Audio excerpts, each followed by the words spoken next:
Good morning guys. Ayan, so ito po yung report mula sa Los Angeles Medical Examiner. Ito po yung tinatawag po nilang coroner's report na dito sa Pilipinas. Ang counterpart po nito ay ang medico legal. So kung ako po ang tatanungin, saan ako maniniwala? Doon sa Beverly Hills Police Department o dito sa resulta po na inilabas ng medical examiner, no? So since namatay nga po itong si Paulo Tantoco sa Beverly Hills, ay kailangan nating malaman kung ano talaga yung kanyang ikinamatay.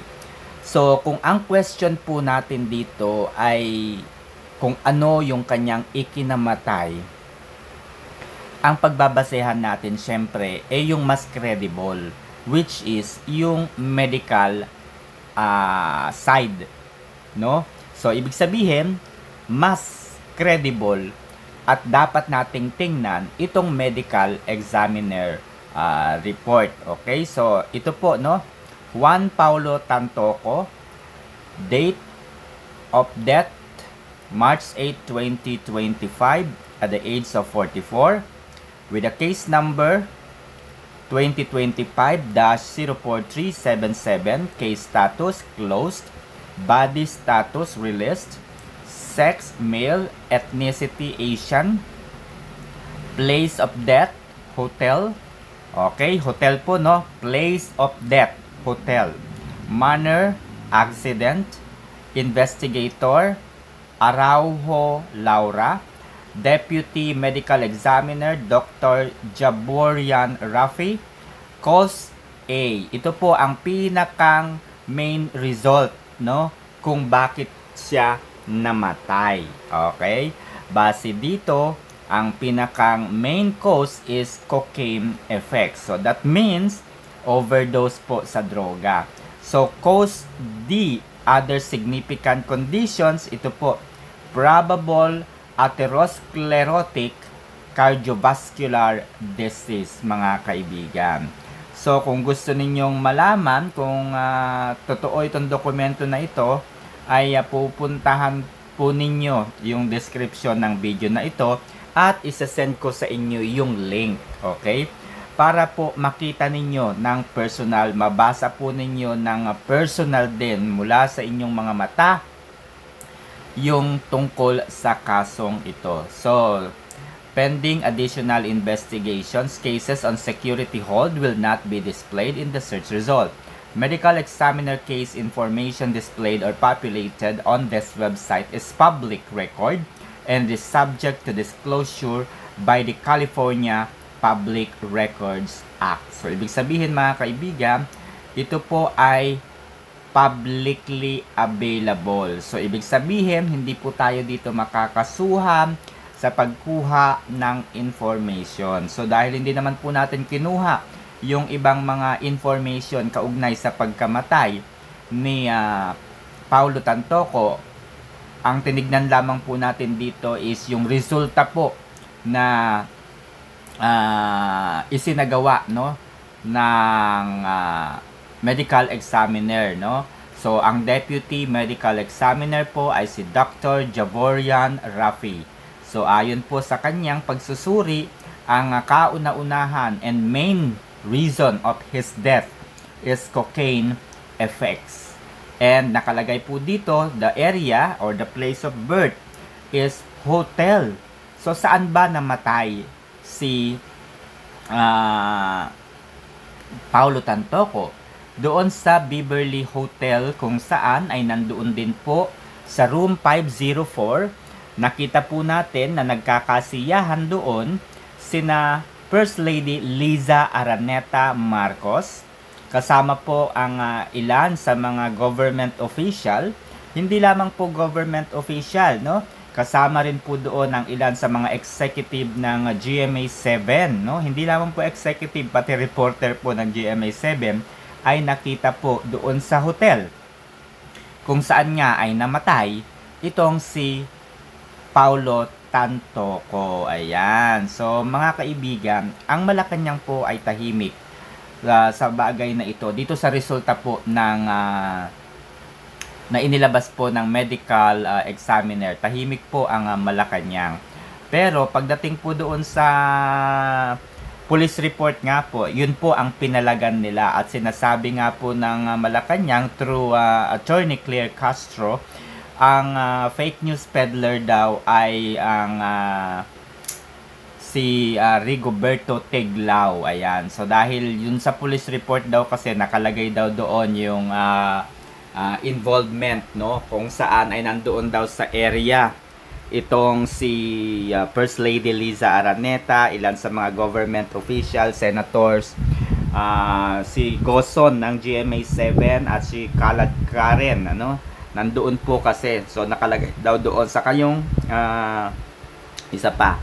Okay, so ang sabi po ng Malacanang ay hindi daw po totoo yun, no, dahil wala raw pong inilabas na resulta ang Beverly Hills sa Police Department. So hindi raw kasama yon. So given na hindi po kasama yon, hindi rin daw sinasabi ng Police Department na ang ikinamatay ay overdose drugs.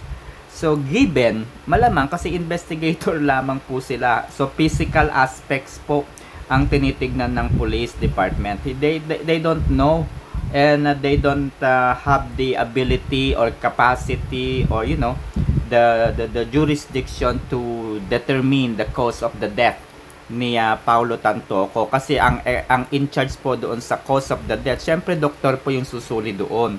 So dahil doktor yung susuri doon, so ang paniniwalaan natin ay yung Country of Los Angeles Medical Examiner. So yung coroner's report po, doon po tayo magbabase, hindi po doon sa police report. Okay? So yung police report, ang susuriin po nila doon, yung investigation nila kung saan mula nung may tumawag sa opisina nila sa police. Siyempre pinuntahan nila ano yung nakita nila when they arrive doon sa hotel. So nakita nila yung mga parang nagkalat na mga parang mga debris. Ayan, kumbaga sa building may mga nahuhulog na mga kung anik-anik. So mga debris of drugs. So yun daw yung nakita nila, yung mga ganon. So sila po yung mag-iimbestiga sa parte na yan. Sino-sino yung naabutan nila sa hotel during that time. Ngayon, kung ang question is hindi naman kasama doon si Liza Araneta o kung sino man, no? Dahil ayon po sa Malacanang, Juan Paulo Tantoco was not included and is not kasama doon sa entourage ni First Lady Liza Araneta Marcos. So, kung hindi po kasama si Juan Paulo Tantoco doon sa entourage na yon, bakit siya nandoon sa the same hotel where these people ay nandoon din? 'Di ba? So, kung hindi kasama sa entourage itong si Paulo Tantoco, bakit nandoon kasama po si Liza Araneta? 'Di ba? So, yun po yung doon. So, whatever it is, ang pinag-uusapan kasi dito, una, bakit nandoon silang lahat sa Beverly Hotel? Pangalawa, kaninong pondo ba o pera ang ginamit doon sa event na yon, doon sa kasayahan na yon? Kasama ba yon sa dapat budgetan, yung pagsasaya, may pakanta-kanta pa, may pasayaw-sayaw pa, 'di ba? So nagkakasiyahan sila. This is not something na parang, 'di ba, ang layunin nga nila ay a-attend sa film festival, tama, 'di ba? So ang sabi po ng Malacanang ay dadalo sa film festival itong si Madam First Lady Liza Araneta. So kung dadalo siya sa film festival na yan, so okay, sige, sabihin na natin granted, no? Granted yung plano, yung preparasyon nila, pati yung paggastos nila sa festival na yan, sa pagpunta sa festival na yan. Pero yung kasiyahan nila, yung pagsasayan nila, I don't think that is covered doon sa budget. So but to cut the story, To clarify the issue, mga kaibigan, First Lady is just a wife of the President. Wala po siyang katungkulan sa gobyerno. Hindi po siya empleyado ng gobyerno. At lalong hindi po siya pinapasahuran ng mga taxpayers. So dahil hindi po siya parte ng gobyerno at hindi siya pinapasahuran ng gobyerno, so the thing here is, sino ang nagpapasahod sa kanya? Bakit niya kinuha yung pera? So that is in violation of the Graft and Corruption Law. Kasi pera po ng bayan yung kanyang kinamit. Kung sakali man na pera po ng bayan. Pero kailangan nila kasi yan na mag-audit at ipakita kaninong budget ba yung ginamit. Alright. So, kasi kung personal budget po niya yan, personal budget po ng kanyang mga kasamahan, wala po tayong problema. Pero kung pera po yan ng taxpayers, ano po yan? Violation yan sa Graft and Corruption Practices Law. So, yun po yung mga titignan natin dito. At syempre, ayan, so we demand transparency and accountability. Okay, transparency because kailangang ipaliwanag ni First Lady Liza Araneta Marcos ang kanyang sarili. Dahil hindi nga po siya tauhan ng gobyerno at hindi siya pinapasahuran ng mga taxpayers, I don't think that the Undersecretary and at the same time the Press Secretary Attorney Claire Castro ay karapatan ba, katungkulan ba, trabaho ba ni Claire Castro na ipagtanggol itong si First Lady, no? Hindi niya dapat ito ipagtanggol sapagkat si Claire Castro ay binabayaran din po ng mga taxpayers. So therefore maglingkod ka sa amin mga botante, no, sa mga taxpayers din, no? Maglingkod ka sa amin, Claire Castro. Hindi yung maglingkod ka sa Pangulo. Bakit? No, saan ba kinukuha ang sahod mo, Claire Castro? Sino ba nagpapasahod sa iyo? Si Liza Araneta ba? Hindi.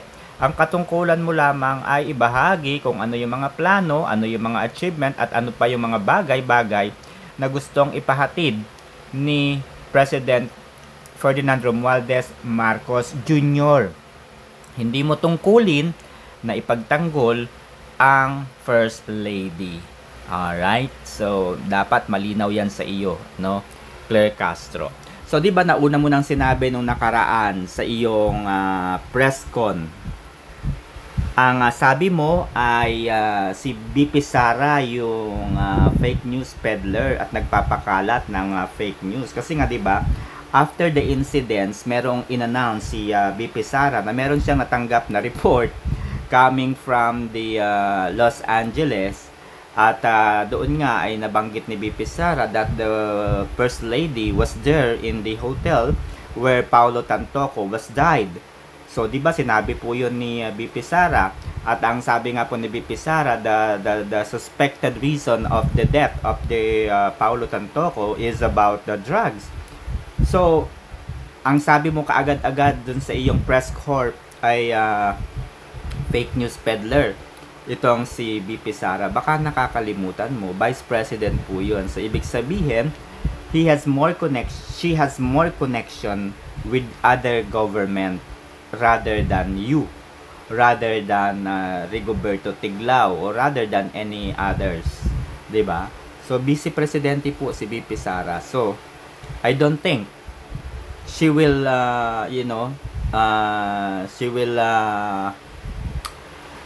provide a fake news, 'di ba? Magbibigay ba siya ng mga fake news na ganyan? So Vice Presidente po 'yon. So yun na nga mga kaibigan, if you want to purchase, you can also purchase din tong documents na to, guys. So tignan niyo. So pwede niyo pong bilhin itong resulta po, no, ng medical examiner's report. Bilhin ko kaya to. Oy, nako, make payment. So, bilhin natin to, guys, no? Tingnan natin.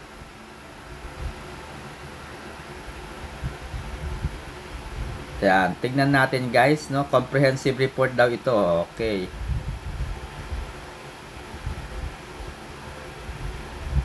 Alright.